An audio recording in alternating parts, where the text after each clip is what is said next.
Thanks, everybody. It's been great to see so many of you today. Thanks for coming up and saying hi. Thank you, thank you.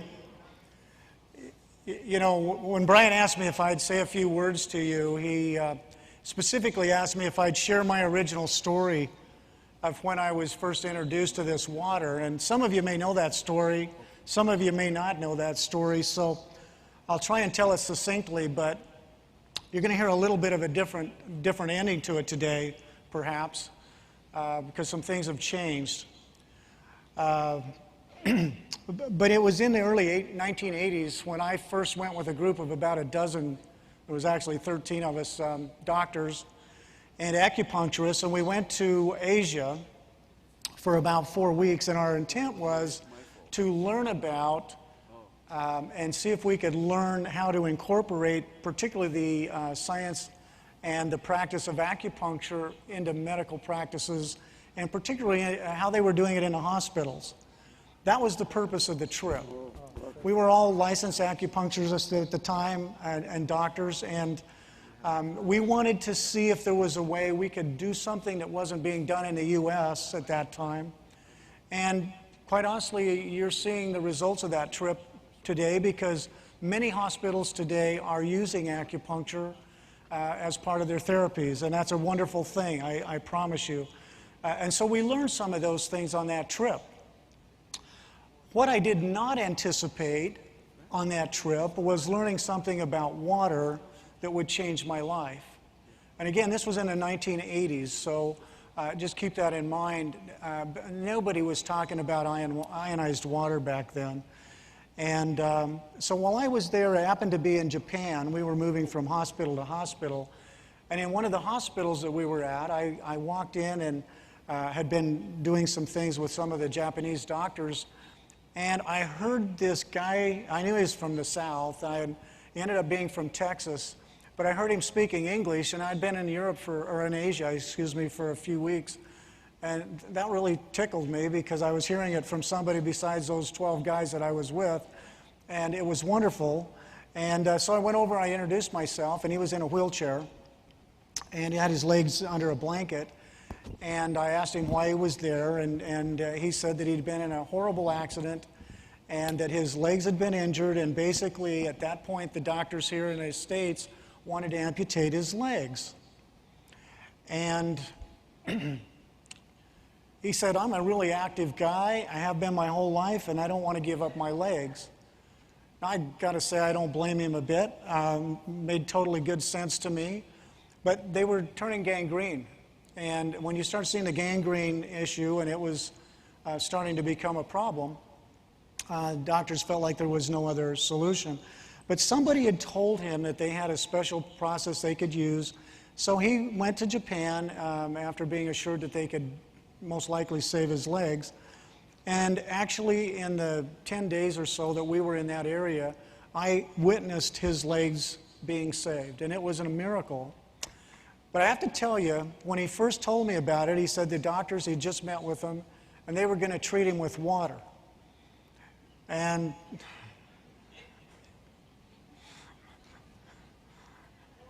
I coughed, I think, into my hand, and looked away a few times to try and get the grin off my face, and I went, whoa. I'm thinking to myself, he's flown all the way to Japan from Texas. It had to have been a miserable trip, and he believes they're going to save his legs with water. That was my initial reaction. So I'm being totally honest with you here, but I didn't think his chances were very good. Boy, was I surprised when I saw a few days later, after they started giving him water to drink. They obviously had his diet very carefully monitored, but they also were using the water externally, and it was constantly being used on his legs and his feet. And you started to see not only the gangrene stop, but then the pink tissue starting to form and the healing process start to occur. Now, it wasn't 10 days and he was better. Don't misunderstand me, but I was only there 10 days. But I saw that the problem had stopped and the healing process had started. And I knew right then there was something to this crazy water they were talking about, and I had to learn more. What intrigues me about that really is this. There were 13 doctors present. We all witnessed the same thing, and only one of us thought it was amazing. The others said they couldn't believe it could be true, so it wasn't true, and therefore I've never heard one of them talk about it since. And I find that kind of interesting, don't you? I want you to keep that in mind when you're out and about and you're talking to people, whether they're doctors or not, it doesn't really matter. I think you have to understand that when it's hard to believe, sometimes people just won't accept it. The proof could be right in front of your eyes, and maybe you can't see it about certain things, and they can't either. So be willing to understand that sometimes we're out there a little bit with this crazy water stuff, and everybody just can't get it. And don't lose your patience. Don't lose yourself and your goals and your ideals by buying into that and taking it personal. I think that's the thing I want to say is don't take it personal. Just understand that not everybody is where you are. You guys are kind of on the cutting edge. I don't know if you realize that or not, but you know, it takes a certain person to really get this stuff and to be open to something this crazy, so to speak. So congratulate yourself, number one.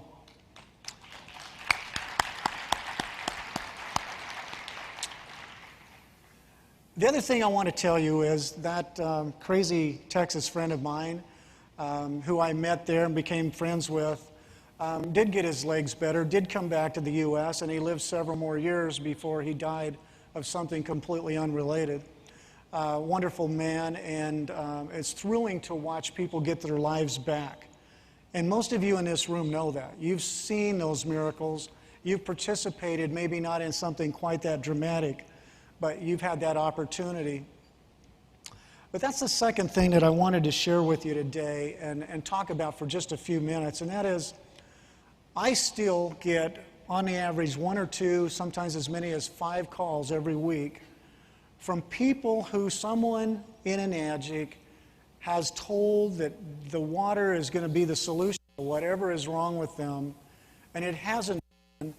And then they find me and want to know what's wrong with it, and some of them are even having other issues caused by the water. And we won't go into all of that except to say that we have to understand that water is not the only thing that makes us healthy. And I really want you to understand where I'm coming from, only because we have to do the right thing here. And when we start making people believe that everything that's wrong with them will be healed by Kangen water, we're lying to them. We really, truly are. So we need to help them understand that it's part of the program. It's part of the change they need. And I would call it the foundational thing. Because as we've all learned, we're more water than anything else. But you can drink all the Kangen water in the world, and if you don't sleep, you're still going to be unhealthy. And if you don't believe me, just stay awake for the next week and watch how you feel. Try it. Just don't sleep. Or if you would rather, don't eat. You see, eating is very necessary too. Oh yeah, we can get by for a while. But sooner or later, you have to keep eating. You have to keep getting that nutrition in your body for those cells to work right. And when you quit, problems will occur. You can take poison. You can drink all the water in the world and take poison, and you're still going to die. Do you understand that? So these things are important. And when I talk to my patients, I teach them there are 5 vital foundations to good health. The first one, and I'm not particularly saying these in any order, but the first one to me is always hydration. You've got to be hydrated. And that's where the Kangen water comes into play. And once your body is hydrated, it works better in many, many ways. Then you've got to have proper nutrition. It's got to be good, healthy nutrition. And the science is there. If you don't believe it, just pick up the China study, for example, by Dr. Colin Campbell. And you will see concrete evidence of 20 years of research showing that the most of our health problems are caused by 3 things: breakfast, lunch, and dinner. Seriously. So what we put in our mouths is hugely important. But let's say that you're doing those two right, you can still have health problems. You know why? Because maybe you're not getting a sufficient amount of sleep. And I don't know about the rest of you, but I've noticed that most people in America today are stressed. And when people are stressed, their cortisol levels go up. Their stress hormones start to overtake them. They don't sleep as well. And then the next thing you know, their sleep cycle gets off, and then they're not getting adequate rest. Their body's not repairing itself. And a whole bunch of things start to happen to make you sicker and sicker and sicker. And it's really hard to get off that nasty cascading little pathway. And you have to change some things in a big time way to get yourself back on path sometimes. But even if you've got adequate hydration and you're getting enough sleep and you're eating well, there's still a couple more things you have to do to be healthy long term. You might get away with it for a few minutes, or a few days, or even a few months. But eventually, if you're not getting adequate physical activity, doesn't mean you have to work out hard at the gym. That's not what I mean. But you have to get physical activity in every single day. And if you're getting that in, and then you also have the fifth key element, which in my mind is a positive attitude, a positive mental attitude, a good outlook on life, or as Dr. Filzer said earlier, you know, you have to come from the heart. You have to love people, and you got to quit having so many enemies and so many other people to blame. That's what it's all about.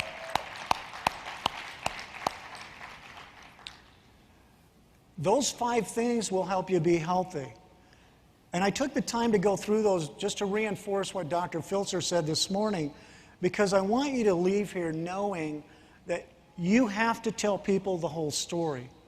Please don't imply to anybody that just drinking water is going to fix everything that's ever been wrong with them in their whole life.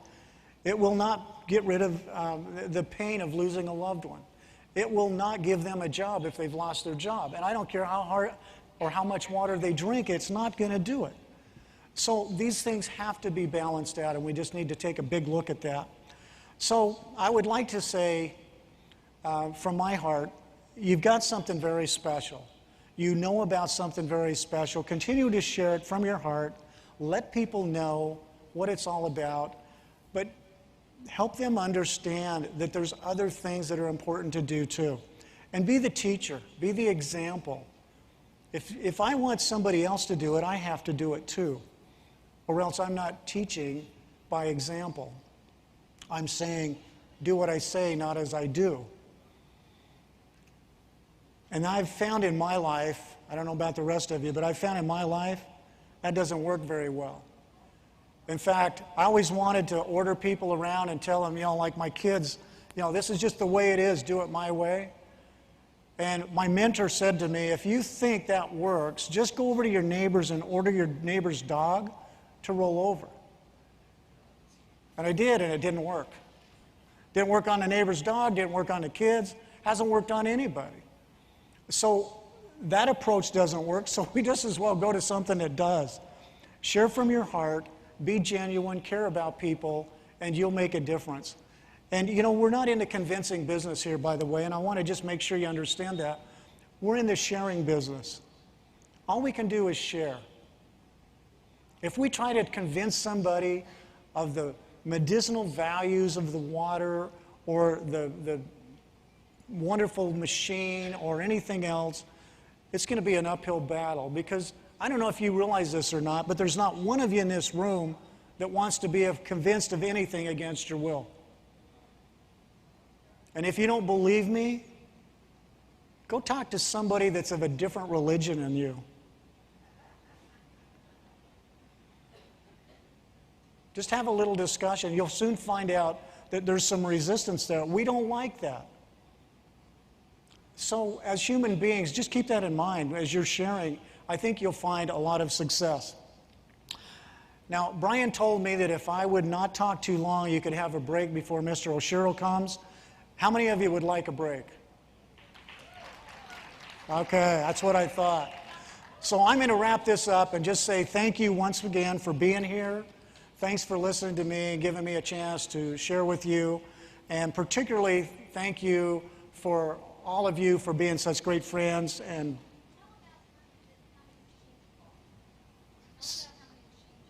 oh, now I got to tell you the machine story. Okay, you got it.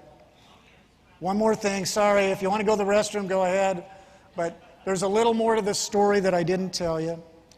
When I got back from Japan on that original trip back in 1984, I was really excited to share with people about the water because I'd seen a miracle. And not only that, I wanted to start drinking it every day. So I started, well, I went out there and started looking to find a machine. And there wasn't a lot of ionizers in 1984, in case you're wondering. But there was a couple of them that I found, and I looked and I did as much checking as I could, and I bought the first one, and I got it, and I was all excited, and I set it up, and I started drinking the water, and I started sharing it with patients, and I'm telling them how great they're going to feel, and all these things because I knew what it could do, and nobody noticed anything. It's kind of depressing. And I was a little embarrassed, and I thought, well, it must be that this is just a bad machine. So I did a little more research, and I went out and bought the other brand that was out there at the time. And basically, same song, different verse. And I was a little more embarrassed because people trust me. And I don't normally put my reputation on the line unless I know I can deliver the goods, if you understand what I'm saying. And I believed I could, but I wasn't. So there was a few years there where I was frustrated, and I tried buying different machines as they came on the market. I learned a lot about ionizers and what they did and how they worked, and I thought I understood it well enough to know that I could pick a good one. But you know what?